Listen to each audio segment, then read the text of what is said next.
जय श्री कृष्ण। अध्याय 8। सावित्री से वेद आदि की सृष्टि, ब्रह्मा जी से सनकादि की, सस्त्रीक स्वयंभू मनु की, रुद्रों की, पुलस्त्य आदि मुनियों की तथा नारद की उत्पत्ति, नारद को ब्रह्मा का और ब्रह्मा जी को नारद का श्राप। सौती जी कहते हैं, तदंतर सावित्री ने 4 मनोहर वेदों को प्रकट किया, साथ ही न्याय और व्याकरण आदि नाना प्रकार के शास्त्र समूह तथा परम मनोहर एवं दिव्य 36 रागनियां उत्पन्न की।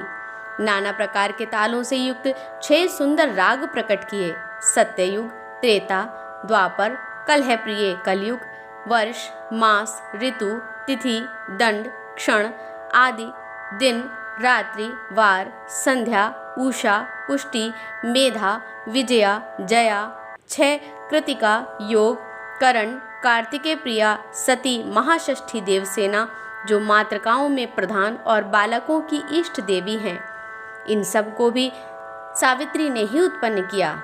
ब्राह्म, पाद्म तथा वाराह ये 3 कल्प माने गए हैं। नित्य, नैमित्तिक, द्विपरार्ध और प्राकृत ये 4 प्रकार के प्रलय हैं। इन कल्पों और प्रलयों को तथा काल, मृत्यु, कन्या एवं समस्त व्याधि गणों को उत्पन्न करके सावित्री ने उन्हें अपना स्तनपान कराया। तदंतर ब्रह्मा जी के पृष्ठ देश से अधर्म उत्पन्न हुआ। अधर्म के वाम पार्श्व से अलक्ष्मी उत्पन्न हुई, जो उसकी पत्नी थी।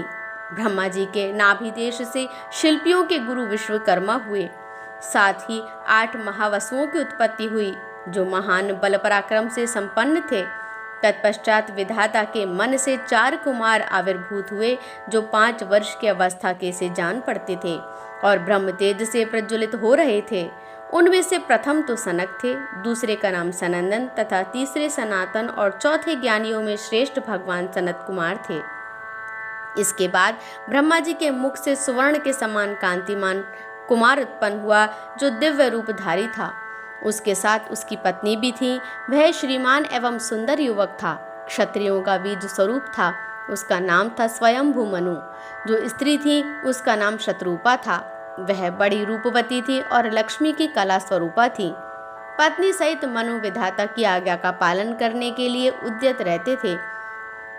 स्वयं विधाता ने हर्ष भरे पुत्रों से, जो बड़े भगवत भक्त थे, सृष्टि करने के लिए कहा, परंतु वे श्री कृष्ण परायण होने के कारण नहीं करके तपस्या करने के लिए चले गए। इससे जगतपति विधाता को बड़ा क्रोध हुआ। कोपासक्त ब्रह्मा ब्रह्म तेज से जलने लगे। हे प्रभु, इसी समय उनके ललाट से 11 रुद्र प्रकट हुए। उन्हीं में से एक को संहारकारी कालाग्नि रुद्र कहा गया है। समस्त लोकों में केवल वे ही तामस या तमोगुणी माने गए हैं। स्वयं ब्रह्मा राजस हैं और शिव तथा विष्णु सात्विक कहे गए हैं। गोलोकनाथ श्री कृष्ण निर्गुण हैं, क्योंकि वे प्रकृति से परे हैं। जो परम अज्ञानी और मूर्ख हैं, वे ही शिव को तामस अर्थात तमोगुणी कहते हैं। वे शुद्ध सत्व स्वरूप, निर्मल तथा वैष्णवों में अग्रगण्य हैं। अब रुद्रों के वेदोक्त नाम सुनो। महान, महात्मा, मतिमान, भीषण, भयंकर, ऋतुध्वज, उद्रवकेश, पिंगलाक्ष, रुचि, शुचि तथा कालाग्नि रुद्र।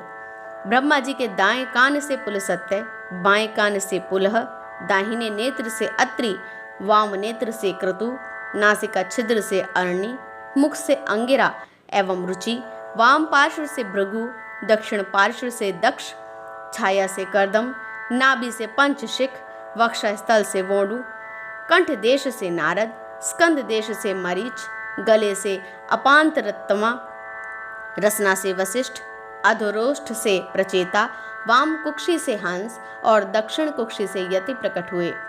विधाता ने अपने इन पुत्रों को सृष्टि करने की आज्ञा दी। पिता की बात सुनकर नारद ने उनसे कहा।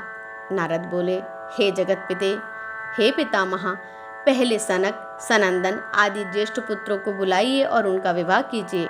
तत्पश्चात हम लोगों से ऐसा करने के लिए कहिए। जब पिताजी आपने उन्हें तपस्या में लगाया है, तब हमें ही क्यों संसार बंधन में डाल रहे हैं? अहो, कितने खेद की बात है कि प्रभु की बुद्धि विपरीत भाव को प्राप्त हो रही है। हे भगवान, आपने किसी पुत्र को तो अमृत से भी बढ़कर तपस्या का कार्य दिया है और किसी को आप विषय विष से भी अधिक विषम विषय भोग दे रहे हैं। हे पिताजी, जो अत्यंत निम्न कोटि के भयानक भवसागर में गिरता है, उसका करोड़ों कल्प बीतने पर भी उद्धार नहीं होता। भगवान पुरुषोत्तम ही सबके आदि कारण तथा निस्तार के बीज हैं। वे ही सब कुछ देने वाले, भक्ति प्रदान करने वाले, दास्य सुख देने वाले, सत्य तथा कृपामय हैं। वे ही भक्तों को एकमात्र शरण देने वाले, भक्त वत्सल और स्वच्छ हैं। भक्तों के प्रिय रक्षक और उन पर अनुग्रह करने वाले भी वे ही हैं। भक्तों के आराध्य तथा प्राप्य उन परमेश्वर श्री कृष्ण को छोड़कर कौन मूढ़ विनाशकारी विषय में मन लगाएगा। अमृत से भी अधिक प्रिय श्री कृष्ण सेवा छोड़कर कौन मूर्ख विषय नामक विषम विष का भक्षण करेगा। विषय तो स्वप्न के समान नश्वर, तुच्छ, मिथ्या तथा विनाशकारी हैं। हे तात, जैसे दीप शिखा का अग्रभाग पतंगों को बड़ा मनोहर होता है, जैसे बंसी में गुथा हुआ मांस मछलियों को आपाततः सुख जान पड़ता है, उसी प्रकार विषयी पुरुषों को विषय में सुख की प्राप्ति होती है, परंतु वास्तव में वह मृत्यु का कारण है। ब्रह्मा जी के सामने वहां ऐसी बात कहकर नारद जी चुप हो गए। वे अग्नि शिखा के समान तेज से प्रकाशित हो रहे थे। पिता को प्रणाम करके चुपचाप खड़े रहे। उनकी बात सुनकर ब्रह्मा जी रोष से आग बबूला हो उठे। उनका मुंह लाल हो गया, होंठ फड़कने लगे और सारा अंग थर थर कांपने लगा। हे ब्रह्मन, वे पुत्र को शाप देते हुए बोले। ब्रह्मा जी ने कहा, हे नारद, मेरे शाप से तुम्हारे ज्ञान का लोप हो जाएगा। तुम कामिनियों की क्रीड़ा मृग बन जाओगे, उनके वशुभूत होगे। तुम 50 कामिनियों के पति बनो। श्रृंगार शास्त्र के ज्ञाता, श्रृंगार रसास्वादन के लिए अत्यंत लोलुप तथा नाना प्रकार के श्रृंगार में निपुण लोगों के भी गुरु हो जाओगे। गंधर्वों में श्रेष्ठ पुरुष होगे। सुमधुर स्वर से युक्त उत्तम गायक बनोगे। वीणा वादन संदर्भ में पारंगत तथा सुस्थिर यौवन से युक्त होगे। विद्वान, मधुरभाषी, शांत, सुशील, सुंदर और सुबुद्धि होगे, इसमें संशय नहीं है। उस समय ऊपर वहन नाम से तुम्हारी प्रसिद्धि होगी। उन कामिनियों के साथ युगों तक निर्जन वन में विहार करके फिर मेरे शाप से दासी पुत्र होगे। बेटा, तदंतर वैष्णवों के संसर्ग से और उनकी झूठन खाने से तुम पुनः श्री कृष्ण की कृपा प्राप्त करके मेरे पुत्र रूप में प्रतिष्ठित हो जाओगे।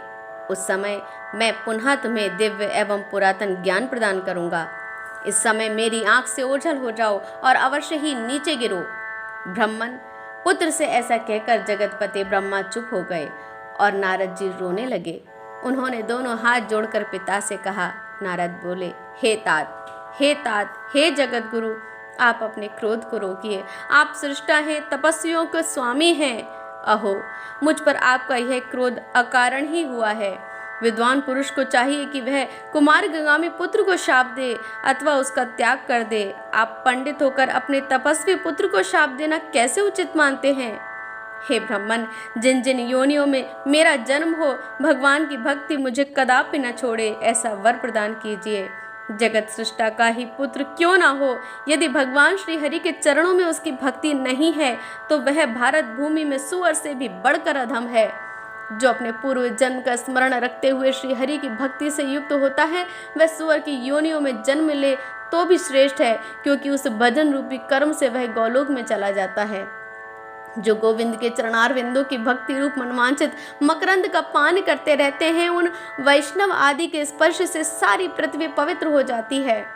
हे पितामह, पापी लोग स्नान करके तीर्थों को जो पाप दे देते हैं, अपने उन पापों का भी प्रक्षालन करने के लिए सब तीर्थ वैष्णव महात्माओं का स्पर्श प्राप्त करना चाहते हैं।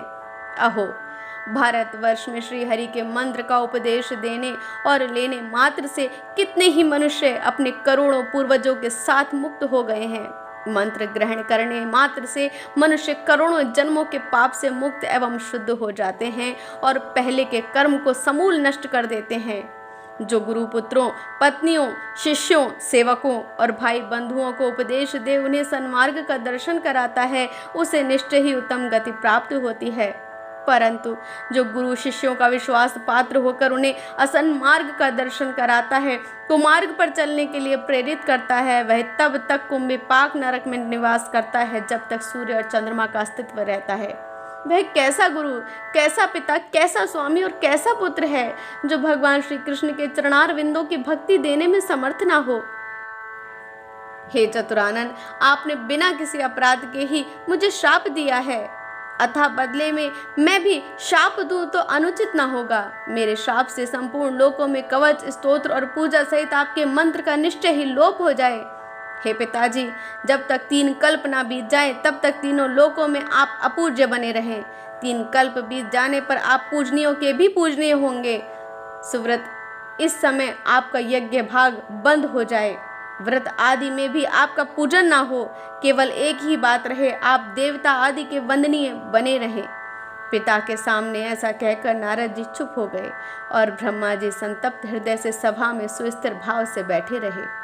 हे शौनक जी, पिता के दिए हुए उस श्राप के ही कारण नारद जी उपरवहन नामक गंधर्व तथा दासी पुत्र हुए। तदंतर पिता से ज्ञान प्राप्त करके वे फिर महर्षि नारद हो गए। इस प्रसंग का अभी मैं आगे चलकर वर्णन करूंगा। इस प्रकार ब्रह्मखंड में 8वां अध्याय पूरा हुआ। कल हम मरीचि आदि ब्रह्म कुमारों तथा दक्ष कन्याओं की संतति का वर्णन का, दक्ष के शाप से पीड़ित चंद्रमा का भगवान शिव की शरण में जाना, अपनी कन्याओं के अनुरोध पर दक्ष का चंद्रमा को लौटा लाने के लिए जाना और शिव जी के शरणागत वत्सलता तथा विष्णु की कृपा से दक्ष को चंद्रमा की जो प्राप्ति हुई थी, उन कथाओं का पाठ करेंगे। भगवान श्री कृष्ण की कृपा सब पर बनी रहे। नमः पार्वती पतये, हर हर हर महादेव। जय जय श्री राधे, जय जय श्री राधे, जय जय श्री राधे।